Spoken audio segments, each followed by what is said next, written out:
Some betrayals come from enemies. The worst ones come from the person who knows every secret you ever trusted them with.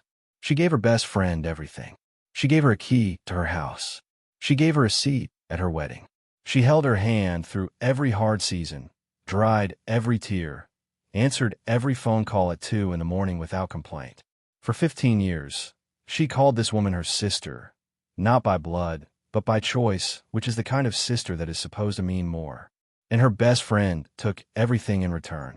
Not just the husband, not just the marriage, not just the home they had built together over 7 years. She took the money. She took the reputation.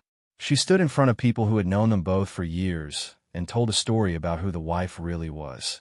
And she told it so convincingly, with such practiced sadness in her eyes, that people believed her. She left her with nothing, not even her name intact. But here's the thing about women who have been reduced to nothing. Some of them stay nothing.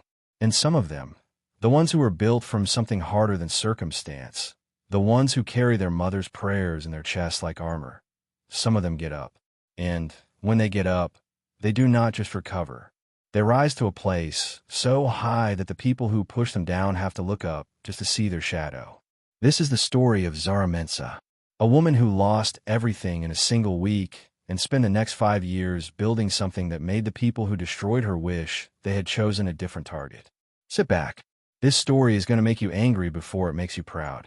It is going to break something in you before it repairs it. But stay until the end, because the ending is worth every single moment of pain that comes before it. The woman who did this to her was not a stranger. She was the maid of honor at her wedding. She caught the bouquet. She cried the happy tears. And she had already been planning this for months. Before you can understand the depth of the betrayal, you have to understand the depth of the love she gave, and how completely she gave it to the wrong people. Her name was Zara Mensah. She was 32 years old, the daughter of Ghanaian immigrants who had built their life in Houston, Texas, with a particular combination of faith, discipline, and refusal to quit that characterizes people who have crossed oceans and started from zero. Her father, Kofi Mensah, had been an engineer back in Accra. In Houston, he worked for 20 years at a civil engineering firm, rising slowly and steadily through the ranks until his name was on projects and his opinion was sought in meetings. Her mother, Alma, ran a small catering business from their home. Ghanaian food served at community events, church gatherings, and the occasional corporate diversity luncheon, where people discovered jollof rice and spent the rest of the afternoon talking about it. They lived in a modest 3-bedroom house in Missouri City, a suburb southwest of Houston. The neighborhood was clean and quiet, populated by families who worked hard and took pride in their lawns. Zara grew up understanding that what you had was not as important as what you did with it. Her parents did not have excess, but they had order. Every bill paid on time, every meal made from scratch, every Sunday in church without exception. Zara was their only child. She was bright and warm, and had a laugh that people described as the kind that makes a room feel larger. She studied business administration at the University of Houston, graduated with honors, and went directly into a marketing role at a mid-sized consumer goods company in downtown Houston. She was good at her job, not in the flashy way that gets noticed immediately, but in the steady, compounding way that eventually becomes impossible to ignore. She understood people. She understood what made them respond, what made them trust, what made them buy. She moved up carefully and consistently, and by 30, she was a senior marketing manager with a team of 8 and a reputation for turning struggling product lines into profitable ones. She was also, by 30, deeply in love with her husband. His name was David Osei. He was 35, tall and broad-shouldered, with the easy confidence that came from being good at what he did and knowing it without needing to announce it.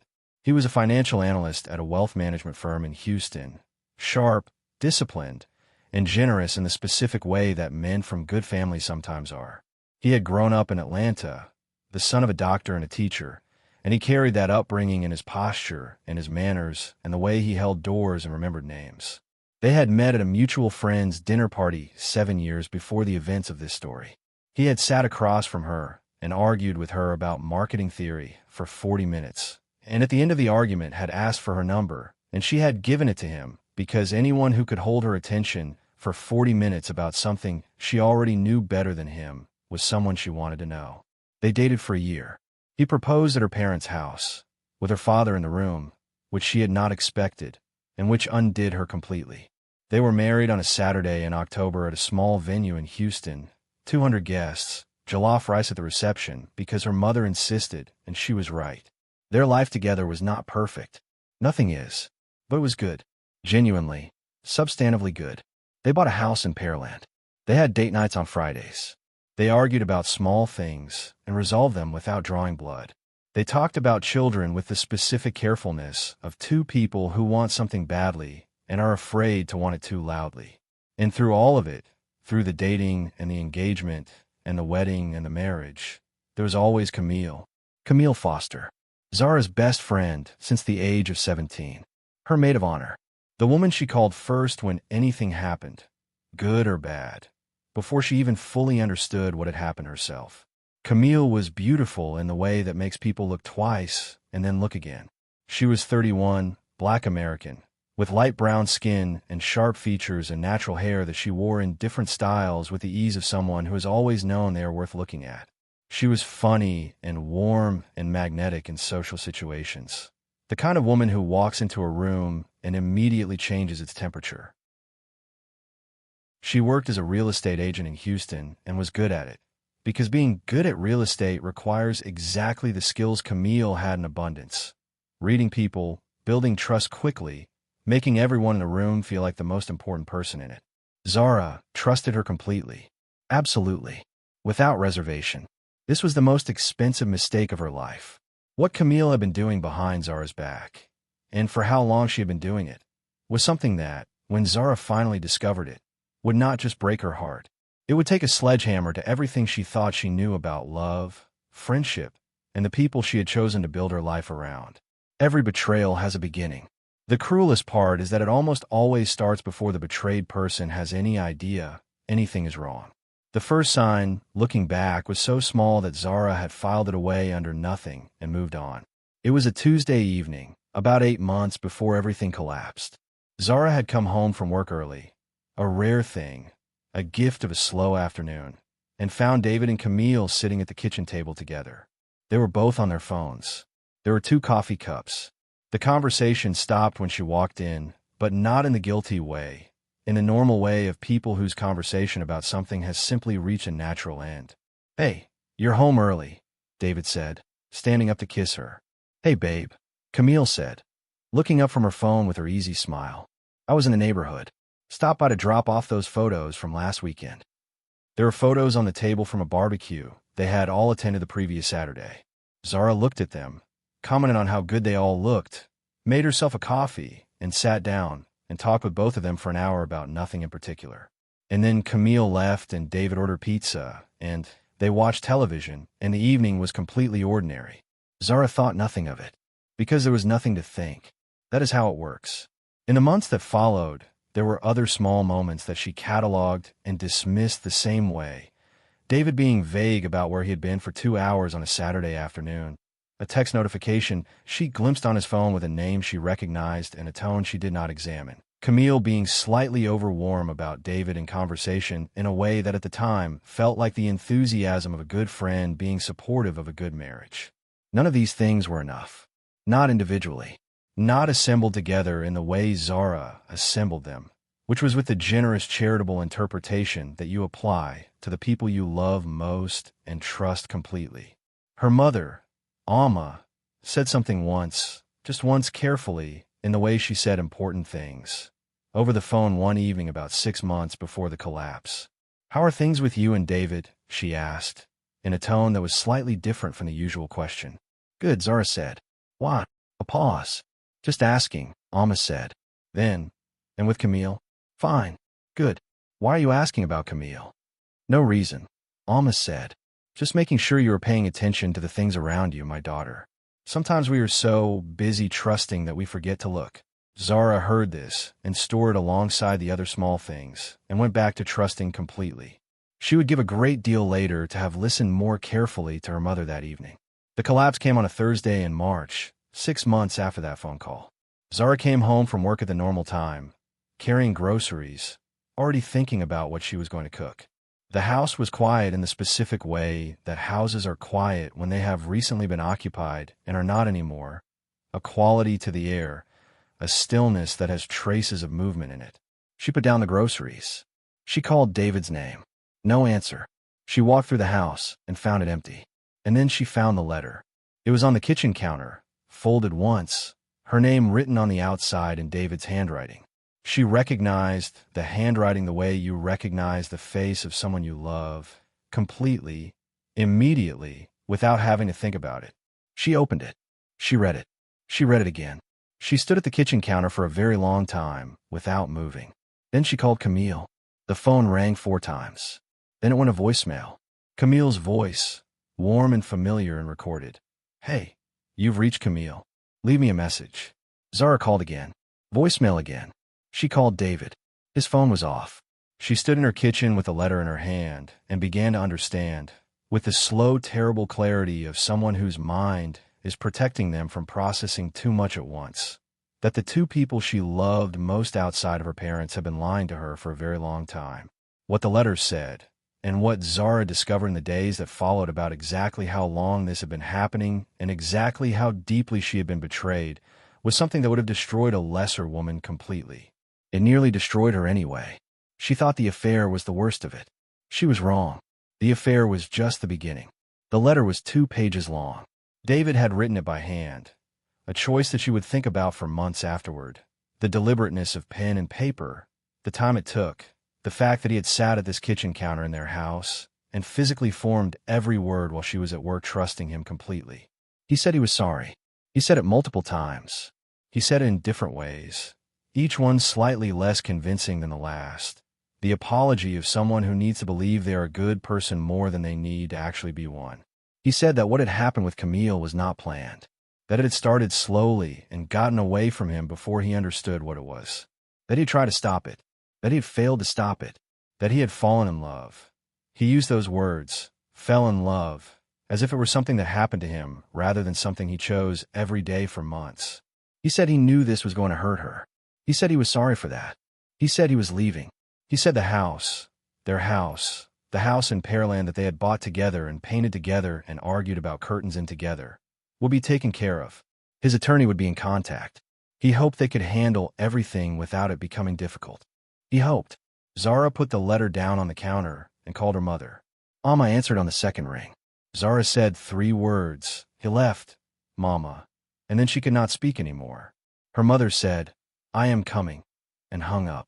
She was at Zara's door in 40 minutes. What followed over the next 72 hours was the acute phase of a destruction that would take much longer to fully reveal itself.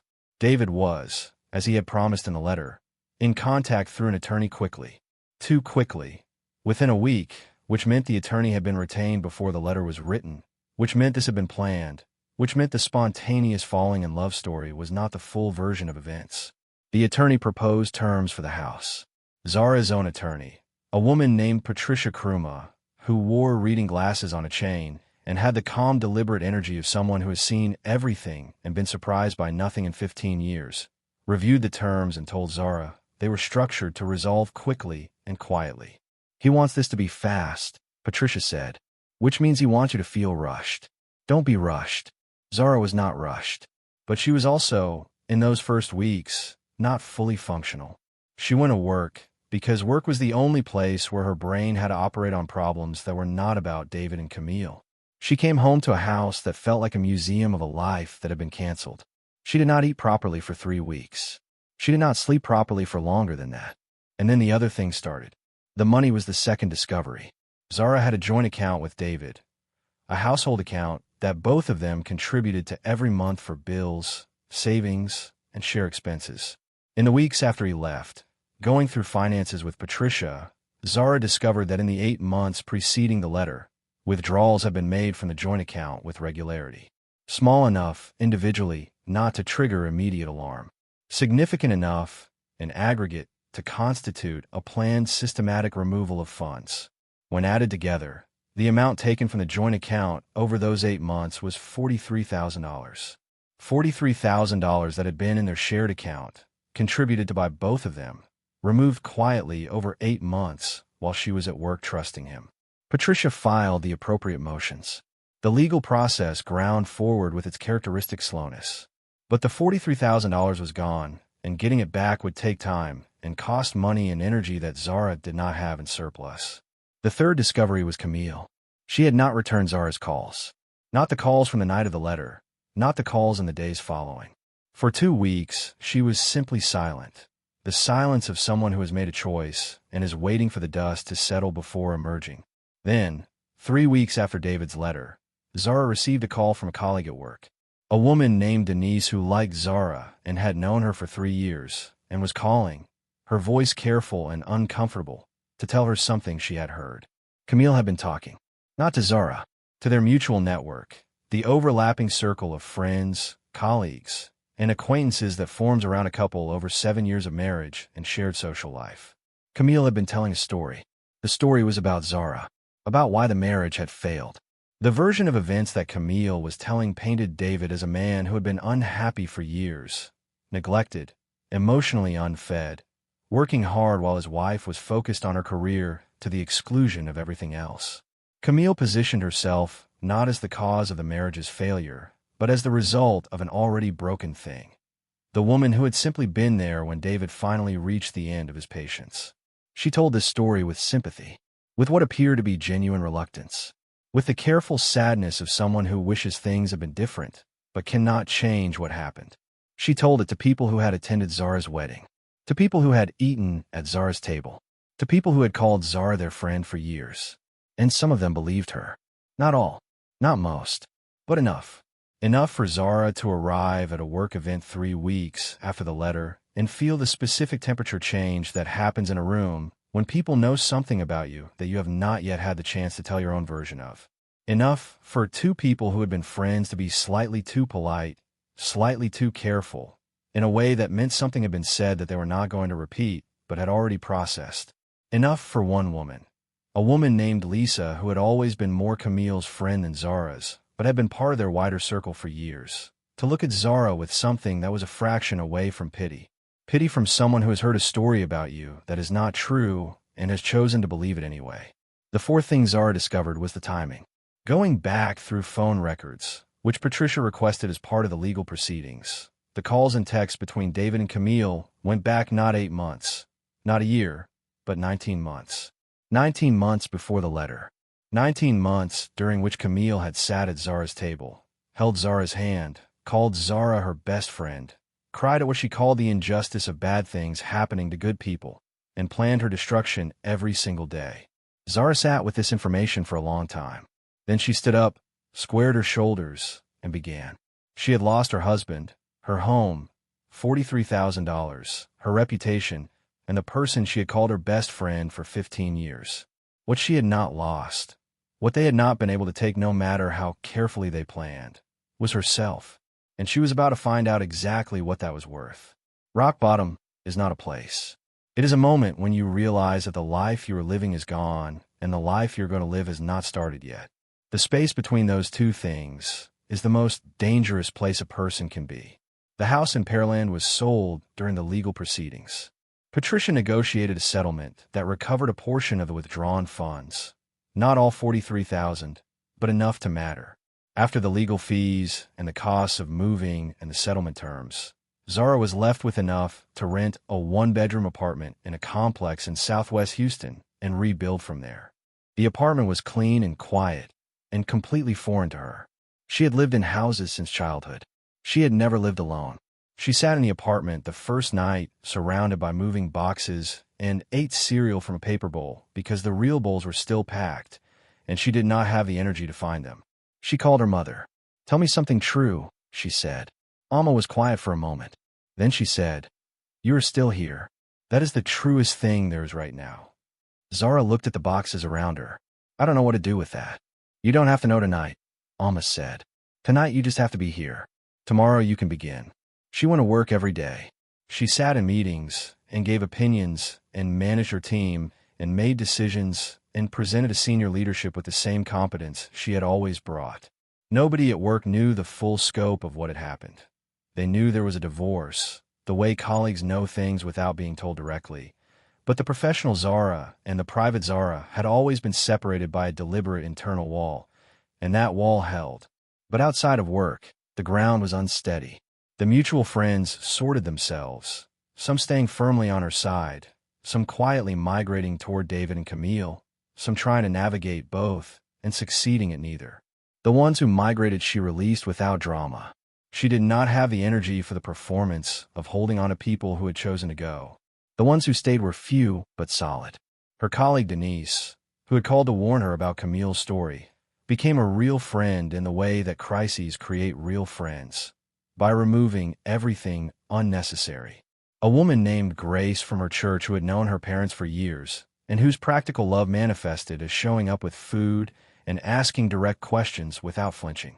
And Marcus Webb, a man she had known peripherally for 2 years through work, a graphic designer who had done project work for her company and whose path crossed hers occasionally in professional settings. Marcus was quiet and steady and did not offer advice she had not asked for, which she valued more than she could say in those months. But the darkness was real. It settled in the evenings, when the work wall came down and there was nothing between her and the reality of her situation. She would sit in her apartment and replay the 19 months, looking for the moments she should have seen, cataloging the days when Camille sat across from her and lied with perfect ease, trying to understand how someone builds that kind of betrayal so calmly and sustains it for that long. She could not understand it. She stopped trying. What she found instead, on the other side of trying to understand, was something harder and more useful than understanding. She found anger, not the hot, explosive kind that burns itself out quickly, but the cold, sustained kind that generates energy over a long time. The kind that asks not why did this happen, but what am I going to do now? One evening, 3 months after moving into the apartment, she sat down at her kitchen table with a notebook. She wrote at the top of the first page, in capital letters, "What I have." She looked at it for a moment. Then she began to write.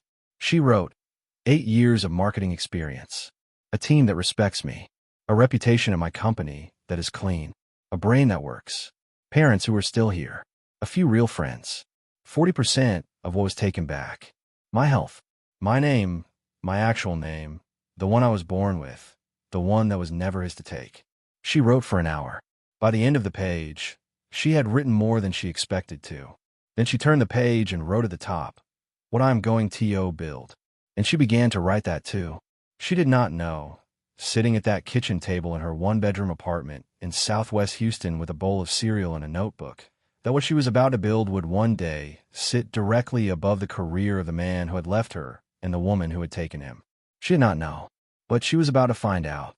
Every empire starts with one decision made alone in a room where nobody is watching.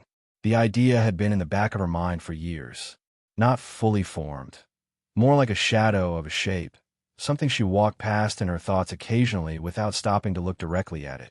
Now, with everything cleared away, with the clutter of a life she had been living removed from around it, the shape became visible. She was going to start her own marketing consultancy. She had spent 8 years building other companies' brands. She understood consumer psychology, campaign strategy, digital presence, brand narrative, and the specific alchemy of making people care about something. She had managed budgets. She had managed people. She had managed relationships with clients, vendors, and executives. She had done all of this for a salary that was good, but that had never reflected the full value of what she brought. She had also watched, in 8 years of corporate marketing, a specific gap that nobody was filling well. Black-owned businesses and immigrant-owned small businesses in Houston that had excellent products and services and terrible marketing. Not because they did not understand the value of marketing, but because the agencies available to them were either too expensive, too generic, or too uninterested in understanding their specific cultural context and customer base. She understood that context. She was that context. She spent 4 months planning before she resigned. She built a business plan with the rigor of someone who had spent years telling other companies what their business plans were missing. She calculated startup costs, projected revenue, identified her first target clients, set up her legal entity, and registered the business name with the state of Texas. She called it Mensa Creative Group, her father's name, deliberately. The name of a man who had crossed an ocean and built something with his hands and never once complained about the weight of it. She gave notice at her company on a Monday morning. Her manager, a white woman in her 50s named Sandra who had mentored her carefully for 3 years, looked at her across the desk and said, I was wondering when you were going to do this. You knew? Zara asked. I knew you were going to outgrow us, Sanders said. I just did not know when. Do you have clients? 2 confirmed. 3 in conversation. Sandra nodded. Come back to us when you're ready to handle our account.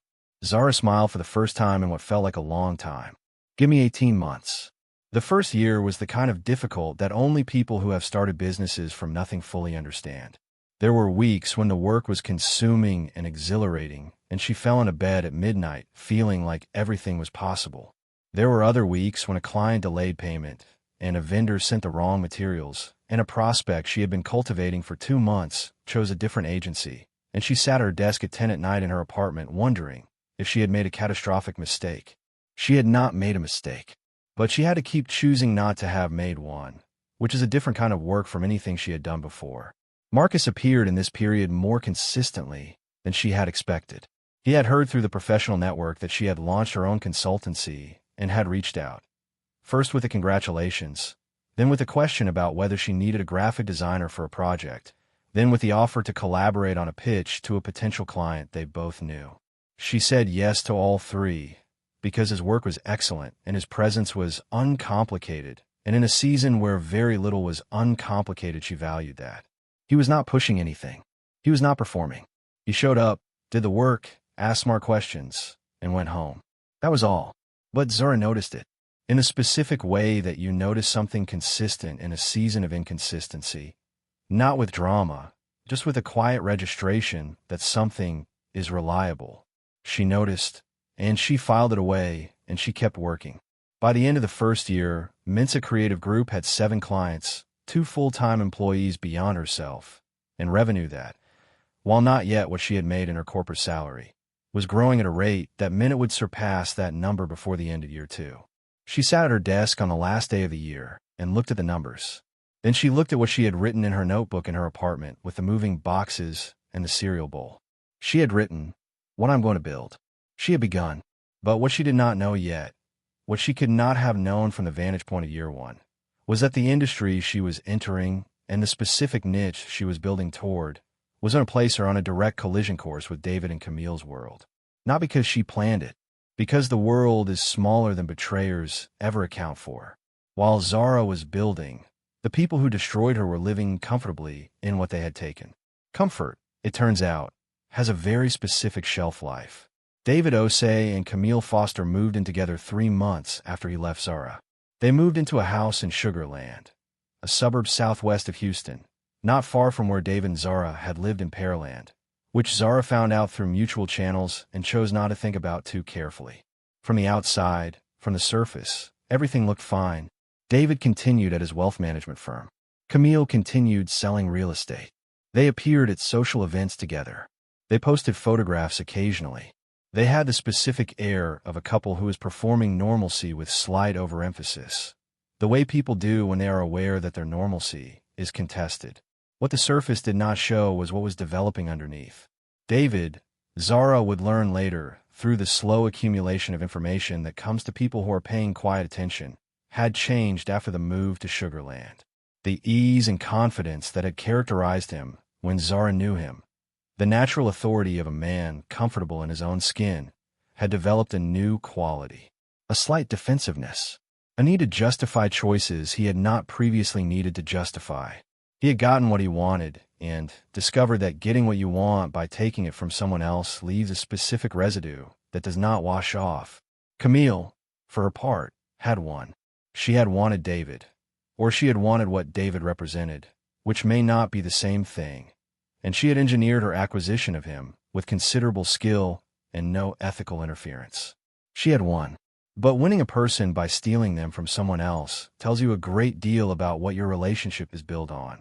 And Camille was smart enough to know this, which made her, according to people who saw them together in those years, subtly anxious in a way that expressed itself as control.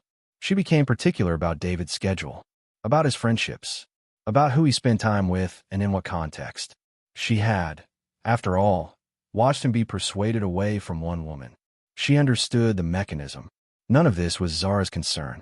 She had made the decision, in the apartment, at the kitchen table, at the beginning, that she was not going to spend her rebuilding years tracking the people who had destroyed her. She had work to do. She had something to build. The energy required for surveillance of people who had already taken enough from her was energy she did not have available. But the world makes its own decisions about who meets whom and when.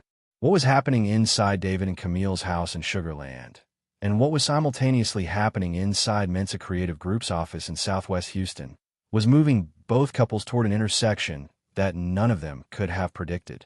And when they arrived at that intersection, nothing for any of them would ever be the same. She was not looking for love. She was building something. Love came anyway, the way important things come. Not when you are searching, but when you are fully occupied with something else. His name was Marcus Webb, and he was 34 years old, the son of a Nigerian father and a Jamaican-American mother who had met at university in London and built their life in Houston, where his father had been recruited to teach architecture at Rice University. He had grown up in a household full of art and argument and food from 3 different culinary traditions, and the specific kind of confident creativity that develops in children who are raised to believe that making things is the most important work there is. He was tall with medium brown skin, warm dark eyes behind slim-framed glasses, close-cropped hair with a slight fade, and the kind of hands that people who work with him tend to have, deliberate, capable, always slightly in motion. He was a graphic designer and brand identity specialist who had spent 10 years building a reputation in Houston's creative community for work that was both visually distinctive and strategically sound. He understood not just how things looked, but why they looked that way, and what that communicated to the people looking at them. He was also, and this was what Zara had noticed before she allowed herself to notice anything else about him, completely without pretense. He did not perform intelligence or importance. He was just present, just himself, quietly and consistently himself, in every room, in every conversation, at every level of professional and social interaction. He had never been married. He had been in one serious relationship that ended 3 years before this story because the woman had taken a position in London, and neither of them had been willing to ask the other to give something up, which he described to Zara, eventually, as a sadness rather than a tragedy, the kind that sits quietly rather than erupting. He had known, from the first time they worked together on a client project in year 1 of Mensa Creative Group, that Zara was remarkable. He had also known, with the perceptiveness that characterized everything he did, that she was not in a place to be told this. So he had not told her. He had worked beside her. He had been useful. He had been consistent. He had waited, not strategically, but because patience was genuinely how he was built, for the moment when she was ready to be seen rather than just supported. That moment came in year 2 of Mensa Creative Group, on a Thursday evening after they had both stayed late at the office to finish a brand identity package for a new client, a Nigerian-owned restaurant chain that was preparing to expand from 3 locations to 10. They had been working for 6 hours. The final package was excellent. They both knew it. Zara leaned back in her chair and looked at the screens and said, "This is the best work we've done." "Yes," Marcus said simply. She looked at him. He was looking at the screens, not at her, but there was something in his stillness that she registered. "Thank you," she said, "for all of it. Not just tonight. The whole year." He turned to look at her then. "I want to tell you something," he said, "and I need you to hear it as what it is, not as anything else." She waited. "You are one of the most capable people I have ever worked with," he said, "and you are one of the most courageous. What you have built in 1 year from what happened to you, most people would not have gotten up at all.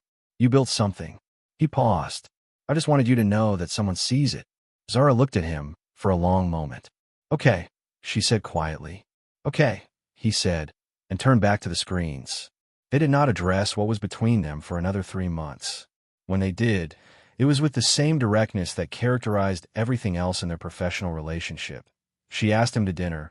He said yes immediately, and they sat across from each other at a Ghanaian restaurant in Southwest Houston and talked for 4 hours. And at the end of it, he walked her to her car and said, "I would like to do this again." And she said, "Yes," and that was how it began. It was not dramatic. It was not instant. It was the kind of love that builds the way good buildings build, slowly, from a foundation, with materials chosen carefully, without rushing to the next floor before the current one is fully set. What Marcus brought to Zara's life in year 2 was not rescue. She did not need rescue. She had already rescued herself. What he brought was something different and in many ways harder to find.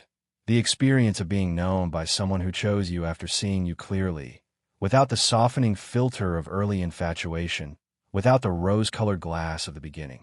He had seen her in her difficult season. He had seen the work and the exhaustion and the occasional doubt. And he had chosen. That kind of choosing is worth more than any amount of effortless chemistry. She told herself she would give it 2 years. 2 years to build something real. What she built in 2 years made her original target look small. Mensa Creative Group in year 2 was different from Mensa Creative Group in year 1 in the way that all growing things are different once they find their footing. More confident, more specific about what they were and what they were not, less willing to take work that did not align with the vision she had committed to in her notebook. The niche she had identified in year 1, Black-owned and immigrant-owned small businesses in Houston that needed culturally intelligent marketing, proved to be both more underserved and more commercially viable than she had initially projected. Word of mouth in these communities traveled fast and with conviction. When Mensa Creative Group rebranded a Ghanaian restaurant and its revenue increased 40% in 6 months, the owner told everyone he knew. When they built the digital presence for a Nigerian fashion designer and her online sales tripled in a quarter, she recommended Zara to every business owner in her network.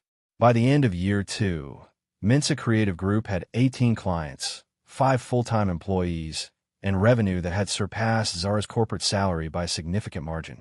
She moved the business out of the home office setup she had used in year 1 and into a proper office space in a business district in southwest Houston.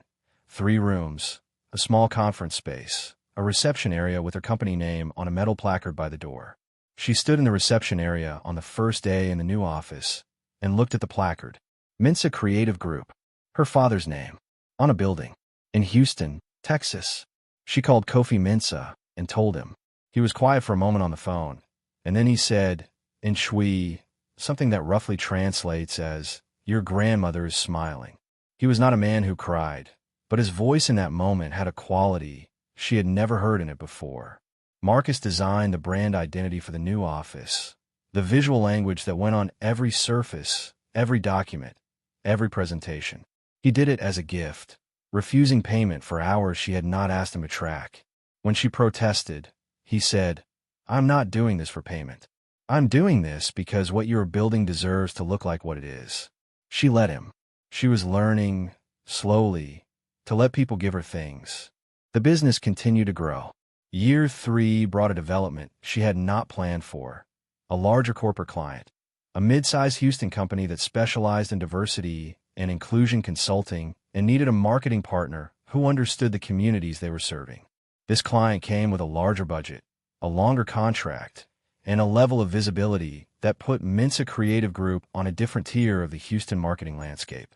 Sandra, her former manager, made good on her promise from the day Zara resigned.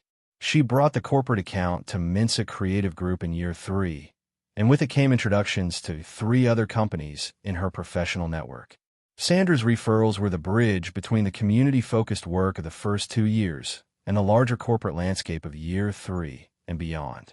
By the beginning of year 4, Mensa Creative Group was being discussed in Houston business media as one of the city's most interesting emerging marketing agencies. A profile in a Houston business publication described Zara as a marketer who understands both the art and the arithmetic of brand building, and noted Mensa Creative Group's particular strength in culturally specific campaigns for underrepresented business communities. The profile ran with a photograph of Zara at her desk in the Southwest Houston office. Direct expression, natural hair, Mensa Creative Group placard visible behind her. She sent a copy to her parents. Alma framed it. Through all of this, Marcus was present. Not in the background. Properly present. A real part of her life.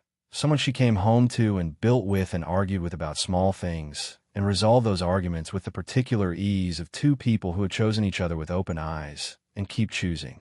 He proposed on a Sunday morning in year 4, in her parents' house, with Kofi and Alma in the room. She had not expected it. She had not expected the specific detail of her parents being there.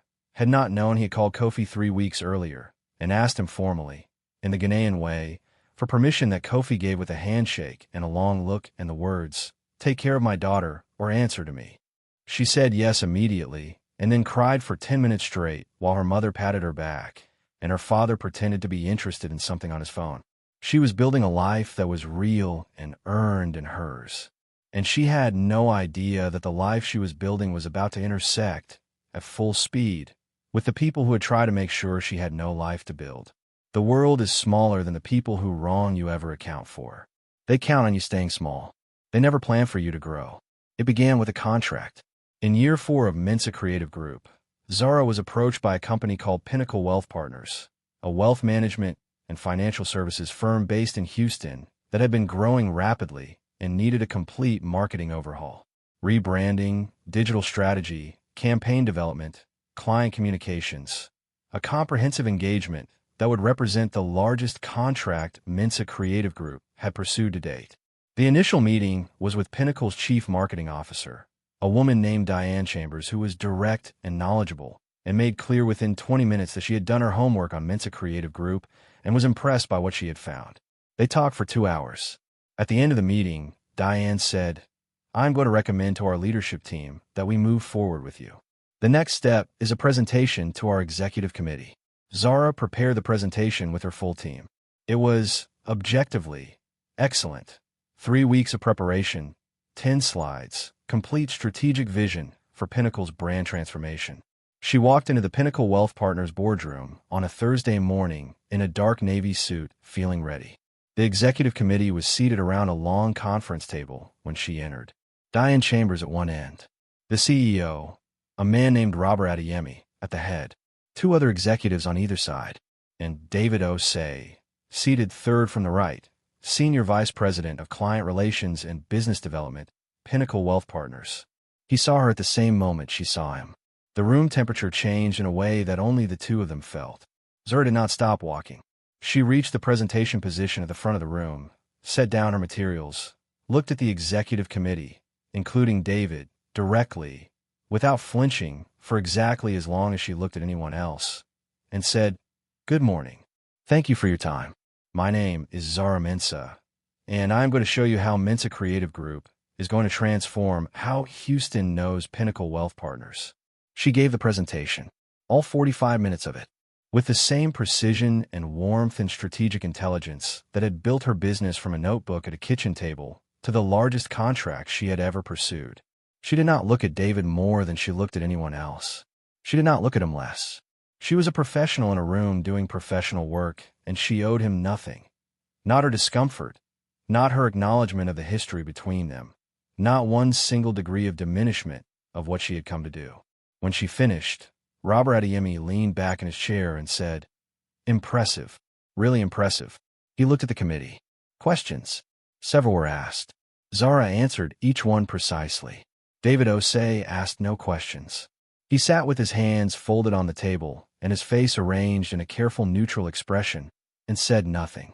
Zara left the boardroom and walked to the elevator and pressed the button and stood in front of the closed elevator doors and breathed. Her hands were not shaking. She was surprised to discover this. She had expected them to shake. They did not. The elevator opened. She stepped in. The doors closed. She called Marcus. "How did it go?" he asked. "David is a senior vice president there," she said. A pause. "Are you okay?" "Yes," she said. And she meant it. "I am completely okay. I just needed to say it out loud to someone." "You are completely okay," Marcus confirmed. "How was the presentation?" "It was the best presentation I have ever given," she said. "Then it doesn't matter who was in the room," he said. She thought about this. "No," she said. "It doesn't." 3 days later, Diane Chambers called. Pinnacle Wealth Partners was awarding the contract to Mensa Creative Group. What Zara did not know when she took that call from Diane Chambers was that inside the Pinnacle boardroom, after she left, there had been a conversation. And in that conversation, David Osei had said something that would, within 18 months, cost him everything he had rebuilt. Power reveals character. The moment a person is tested by the presence of someone they wronged, you find out who they really are. What David Osei said in the boardroom after Zara left was this. He said he had concerns about Mensa Creative Group. He said he had heard things about the company's handling of client relationships. He said, carefully, with the measured tone of a man raising a professional concern rather than a personal one, that he was not sure the agency had the stability and the track record to handle an account of this size. He said he thought Pinnacle might be better served by an established larger agency. He said all of this while knowing exactly who Zara Mensah was and what his history with her was. He said it without disclosing that history to the room. He said it with the particular confidence of a man who believes that his position in a room will always carry more weight than the truth. Robert Adeyemi, the CEO, listened. He was a man who had built Pinnacle Wealth Partners from a two-person operation to a firm managing over $2 billion in assets, and in that process had developed the ability to read people with considerable accuracy. He listened to David's concerns and asked one question. "Have you worked with them before?" David said, "Not directly." Robert said, "Then the concerns are speculative." Diane Chambers had already made her recommendation. Robert Adeyemi made the decision. The contract went to Mensah Creative Group. David Osei was noted. Not loudly, not visibly, but Robert Adeyemi was a man who noticed things, and what he noticed was a senior vice president raising unsubstantiated concerns about a vendor in a way that felt personal rather than professional. He filed it away, the way careful people file things, and moved on. Zara began work on the Pinnacle account with her full team. She managed it with the precision that characterized everything Mensah Creative Group did, and she managed a professional relationship with David with the cold, immaculate courtesy of someone who has decided that they owe a person nothing except what the professional context requires, and not one atom more. David, for his part, was visibly uncomfortable. He was not used to being in rooms with people who had outgrown their reason to be affected by him. He had left a woman he had broken and rebuilt his life on the understanding that broken women stay broken. Zara's presence in his professional world, calm, composed, excellent at her work, clearly thriving, was something his framework did not have a category for. He began to make small moves. Professional moves, all technically justifiable, but moves that Zara and her team recognized for what they were: a person with access trying to complicate the work of someone he could not control. A delayed approval on a deliverable. A comment in a meeting that subtly questioned strategic decision she had already justified to the CEO. A suggestion, raised through indirect channels, that Pinnacle's marketing needs might be better served by adding a second agency to the relationship. Zara documented everything. Quietly, precisely, with dates and times and the specific professional language that Patricia Kruma had taught her years before in a legal context, and that transferred directly to this one. She said nothing to Robert Adeyemi about the history. She let the work speak, and the work was speaking very loudly. Inside the house in Sugar Land, something else was happening simultaneously. And what was happening there was going to collide with what was happening at Pinnacle in a way that none of the people involved had planned for. Stolen things have a way of revealing what they are made of over time. What looks like love and the brightness of an affair looks very different in the ordinary light of an ordinary day. Camille Foster and David Osei had been together for 4 years when the cracks that had always been there became impossible to paper over. The relationship had been built on a specific foundation: the shared project of wanting each other, the intensity of an affair, the particular bond that forms between two people who have done something they both know is wrong and need each other to confirm that it was worth it. That foundation, it turned out, was not enough for the weight of an actual life. David was not the same man in Sugar Land that he had been in Pearland. The confidence she had been attracted to, the ease of him, had developed into something harder and more defended. He worked long hours and came home with a tightness around his eyes that she recognized but did not know how to address. He was particular about money in a way he had never been with Zara, which Camille understood, somewhere she did not examine directly, was because the money question had been resolved with Zara through extraction, and he knew it, and it sat with him. She was also, after 4 years, beginning to understand something about herself that the affair had obscured. She had wanted David. She had worked to get him. She had gotten him. And the getting, it turned out, had been more satisfying than the having. This is the arithmetic of things taken rather than earned. The value is in the taking, and once the taking is done, what you have is just a thing. She was not happy. She was comfortable, which she had mistaken for happiness for long enough that she had stopped examining the difference. And then David lost his job. Robert Adeyemi had been watching the situation with Mensah Creative Group for 6 months when he made the decision. The performance reviews, the documented instances of obstructive behavior, the pattern of a senior vice president who appeared to be using his position to interfere with a vendor for reasons that were personal rather than professional. It was not a single incident that ended David Osei's career at Pinnacle. It was the accumulation, the pattern, the note that Robert Adeyemi had made to himself after that boardroom conversation and added to over time. He called David into his office on a Monday morning and told him his position was being eliminated. The official reason was restructuring, the kind of reason that covers a multitude of actual reasons and is difficult to contest legally. David's attorney reviewed the terms and advised him to accept them. He accepted them. He came home to Sugar Land on a Monday afternoon with a cardboard box and a settlement agreement and told Camille what had happened. Camille looked at him across the kitchen of the house they had built their relationship in, the house that was a monument to what they had taken from someone else, and felt something shift inside her.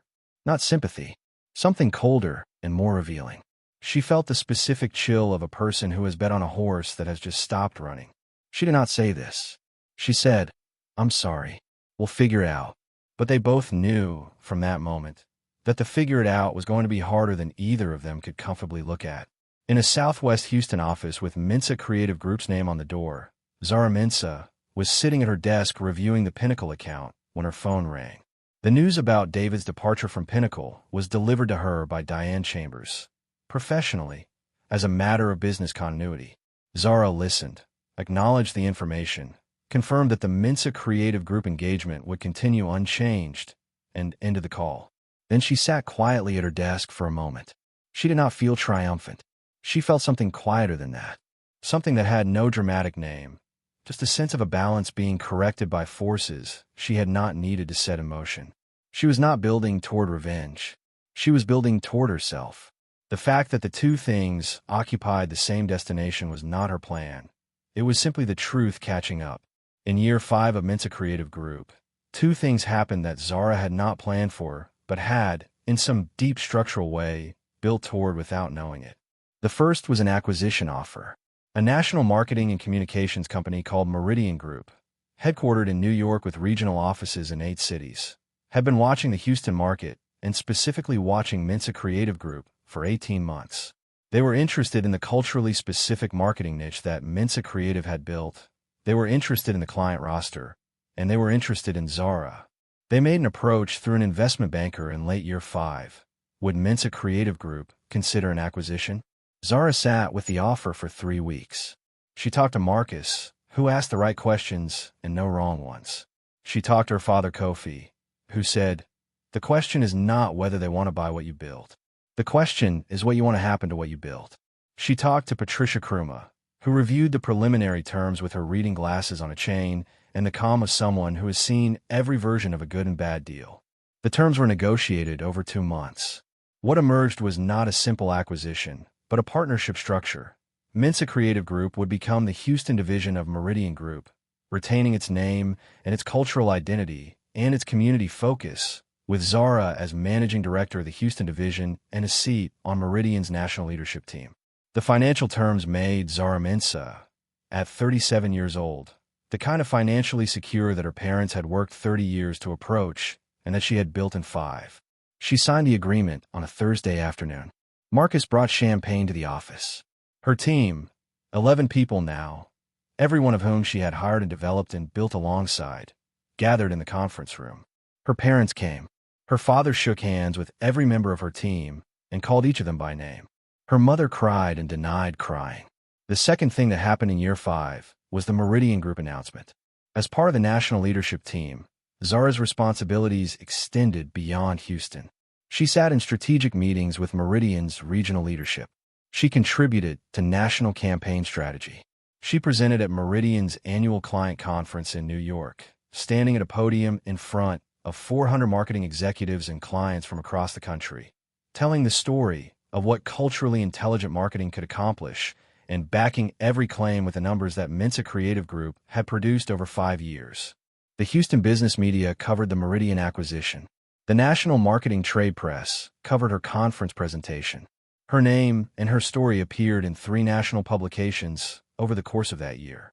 Not because she sought the coverage, she was genuinely focused on the work, but because what she had built was, by any objective measure, remarkable. One of those national publications ran a profile with a headline that read, "From Houston to National Stage, The Quiet Rise of Zara Mensah." The people who received that article in their email alerts, through the professional networks they maintained, through the automated news feeds that serve people who work in marketing and financial services in Houston.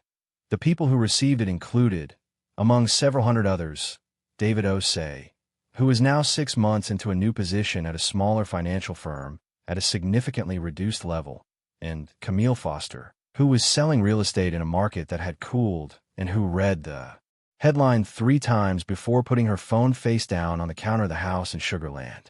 Zara did not send them the article. She did not need to. The truth has its own distribution. She had not planned for them to be in the same room. But when it happened, she was ready. She had been ready for 5 years.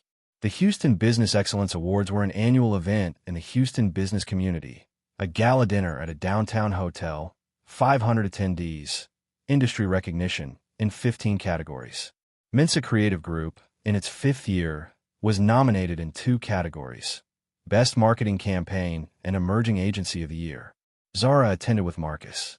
She wore a deep emerald green gown, her mother's suggestion, because emerald is the color of something that has grown, and her natural hair styled elaborately upward, and the small diamond earrings Marcus had given her on their first anniversary. She looked, by every objective measure, like a woman who had arrived somewhere significant.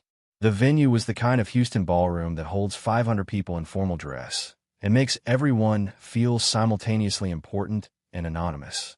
Tables of 8, centerpieces, a stage with a podium and a screen. Zara and Marcus were seated at a table near the front with Diane Chambers from Pinnacle, who had become, over the course of the Mensah Creative Group engagement, a genuine professional ally, and several others from the Houston business community. They were at the cocktail reception, 40 minutes before dinner, when Zara saw them. David first. He was across the room, in a tuxedo, holding a drink, talking to 2 men she did not recognize. He looked fine, not thriving but fine. The particular fine of someone who has stabilized after a fall, but not yet found the trajectory back upward. And beside him, in a dark red dress, holding her own drink and scanning the room with the practiced social ease that had always been her strongest skill, was Camille. They saw Zara at almost the same moment she saw them. David's expression went through several things quickly: recognition, discomfort, something that might have been shame, and then the deliberate rearrangement into neutral. Camille's expression was harder to read. It went through fewer things more slowly, ending somewhere between calculation and something that, if Zara had been in a generous mood, she might have called guilt. Marcus, beside her, felt the shift in her posture. He did not say anything. He placed his hand on the small of her back. Not urgently, not performing support, just present. There. Zara looked at both of them for a moment. She took a breath, and then she crossed the room. She walked toward them directly, without hurrying, without hesitating. David saw her coming and went slightly still. Camille's grip on her glass tightened. Zara stopped in front of them. "David," she said. Her voice was even. Professional. Correct. "Good evening." "Zara," he said. It's good to see you." She turned to Camille. They looked at each other. 15 years of friendship looked back at her from Camille's face, underneath all the other things. Zara saw it, that residue of something real that Camille had thrown away. And she felt, not the anger she had expected, but something more complete than anger. Something that had processed itself fully over 5 years of building, and was now simply clear. "Camille," she said. "Zara." Camille's voice was careful. "You look incredible. I've been reading about everything you've built. Thank you," Zara said simply. She did not expand this. She did not reach for more. A pause. The 3 of them in a moment that had been building for 5 years. "I hope you are both well," Zara said then, with the specific measured courtesy of someone who means exactly what they say and nothing more. Not warmth. Not coldness. Just the truth of it. "I hope you are well, because that is what decent people say, and I'm a decent person regardless of what you are." She turned and walked back to Marcus. He looked at her. "Are you okay?" "More than okay," she said. An hour later, Mensah Creative Group won both awards. Zara stood at the podium under the lights of the Houston ballroom, with Marcus watching from the table and her team watching, and Diane Chambers watching, and 500 people in formal dress. And she said, "I want to dedicate this to every person who built something in the dark, who kept going when no one was watching, who decided that what they had lost was not the definition of who they were." She paused. "You know who you are." She looked out of the room. Somewhere in the back, at a table she could not fully see from the stage, David Osei and Camille Foster were watching. She looked at them for exactly 1 second. Then she looked forward. The awards were not the end of the story. They were the confirmation of it. The proof, visible and public and documented, that the woman they had reduced to nothing had built something that 500 people in a Houston ballroom recognized as extraordinary. Every action compounds. The kindness you show and the cruelty you inflict both earn their interest over time. Eventually, the ledger is presented. David Osei rebuilt slowly. The position he took after leaving Pinnacle was smaller than what he had held. Entry back into a level he had passed 5 years earlier, at a firm that did not have the reputation or the client base of Pinnacle. He was good at his work. Fundamentally, the skills had not changed. But the trajectory had bent, and bending a trajectory back to its original angle takes longer and costs more than maintaining it would have. He and Camille separated in year 6. It was not dramatic. There was no single event, no letter on a kitchen counter. There was simply the slow mutual recognition that the foundation they had built on was insufficient for the structure they were trying to maintain. They separated with the particular weariness of people who know they cannot blame external circumstances for what was always an internal problem. David moved into an apartment in Midtown Houston. He was, by all accounts, civil about the separation. He was also, in the opinion of the few mutual acquaintances who remained in contact with both Zara and David's circles, a man who had begun to reckon with something. Not publicly, not dramatically, but in the specific, private way of someone who has arrived at a moment of honest self-examination and does not enjoy what the examination reveals. He called Zara once.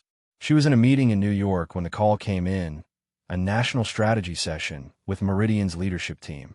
She saw his name on her phone screen, let it ring to voicemail, and returned to the meeting.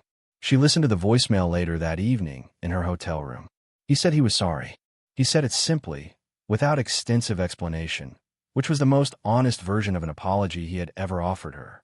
He said he hoped she was well, and that he could see from what she had built that she was more than well. He said he did not expect her to respond. She did not respond. Not because she was still angry. She was not particularly. But because there was nothing in the voicemail that required a response, and she had learned, in the years of building Mensa Creative Group, to respond only to what required response and let the rest be what it was. Camille was harder to account for. She continued in real estate. She moved from Sugar Land to an apartment in the Heights. She was, by various reports from the margins of a social network that Zara no longer actively participated in, doing adequately, not thriving, not failing, doing adequately. The reputation she had built in the mutual friend network, the carefully constructed narrative about David's unhappy marriage and Zara's neglect, had aged badly as Zara's story became more widely known. Narratives built on the diminishment of someone who subsequently refuses to be diminished tend to collapse under the weight of the evidence. Several of the people who had migrated away from Zara after Camille's storytelling reached out in year 4 and year 5. Some with genuine reconnection in mind, some with the slightly uncomfortable energy of people who have realized they were wrong and are not entirely sure how to acknowledge it. Zara was gracious with all of them, not because she owed them graciousness, but because graciousness had become, for her, a personal standard she kept for herself rather than a response calibrated to what others deserved. Camille herself reached out once, a text message, 6 months after the awards gala. It said, "I've been thinking about what I did for a long time. I don't expect anything from you. I just needed you to know that I know." Zara read it. She sat with it for a day. Then she typed back 3 words, "I know you do." She sent it and put her phone in her bag and went to the meeting she was already late for. That was all. There's a version of this story where Zara confronts them, where she is spectacular in her anger, where she extracts from them a performance of remorse proportional to what they took from her. But that is not who Zara Mensah was built to be. She was built to make things, not to dismantle people, even people who had tried to dismantle her. The best revenge she ever took was simply continuing to exist at full capacity. And that, it turned out, was enough. She had been given love that was false and learned to recognize love that was true. She had been betrayed by a best friend and learned to recognize friendship that was real. Everything she lost had taught her exactly how to value what she found. They were married on a Saturday in September, in Marcus's parents' garden in Houston, a garden designed by his father, the architect, full of deliberate beauty, the kind of space that holds people and occasions with equal grace. There were 80 guests, not 200. 80, chosen carefully. Real people. People who had been present during the building, not just the arriving. Denise from work. Grace from church. Patricia Kruma, who wore a hat and cried and denied crying. Sandra, her former manager, who came with her husband and danced aggressively to every song. Her full Mensa creative group team.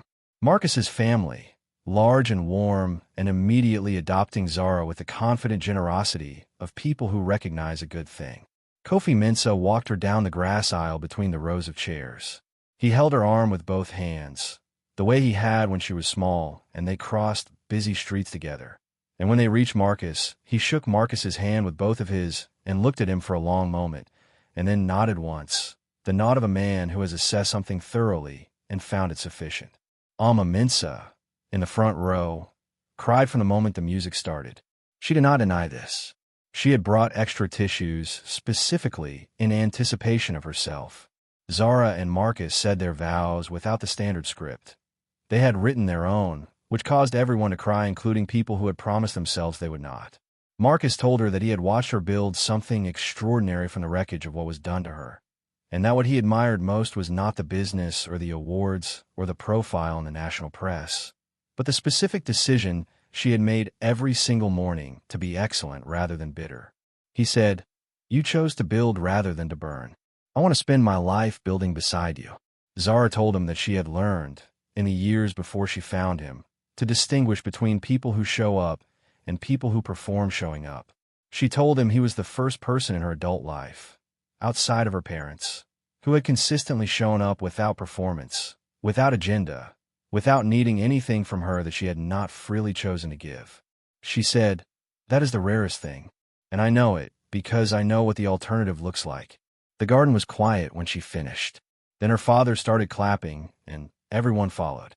They danced until 11. Jollof rice at the reception because Alma insisted, and she was right. They built their life together with the same approach they had brought to everything else, carefully, from a good foundation, without rushing to the next floor before the current one was fully set. And the life they built was good. Genuinely, substantively good. The kind that does not need to be performed for anyone, that holds its value in the quiet moments as much as the visible ones. This story is not about revenge. People who have been truly broken and truly rebuilt know that revenge is a distraction from the work. This story is about what happens when a woman decides that the worst thing that ever happened to her is not the most important thing about her.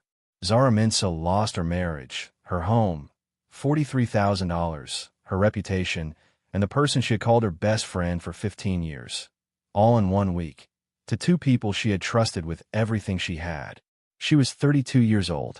She had a one-bedroom apartment in Southwest Houston, a notebook with 2 pages of handwriting, and her own name, her mother's name, her father's name, handed down across an ocean, across everything that had been survived and built before her.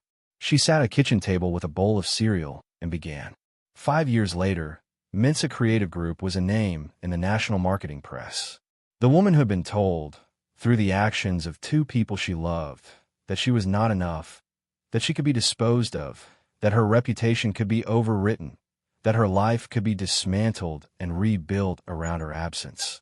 That woman was on a national leadership team, in a Houston Business Excellence Awards hall, on a podium, and she had not built any of it to prove something to them.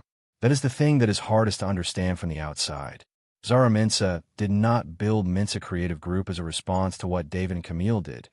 She built it as a response to what she had always been, before the marriage, before the betrayal, before the letter on the kitchen counter. She built it because it was what she was made to do, and she had finally cleared enough space to do it. The fact that what she built placed her, in year 4, in a position of professional authority over the man who had left her, The fact that the career she had constructed had risen above the career he had dismantled through his own choices. This was not her plan. It was simply the truth catching up. The elders say, the tree that survives the storm does not grow back to the height it was before the storm. It grows taller. Zara Osei had been a tree in a storm.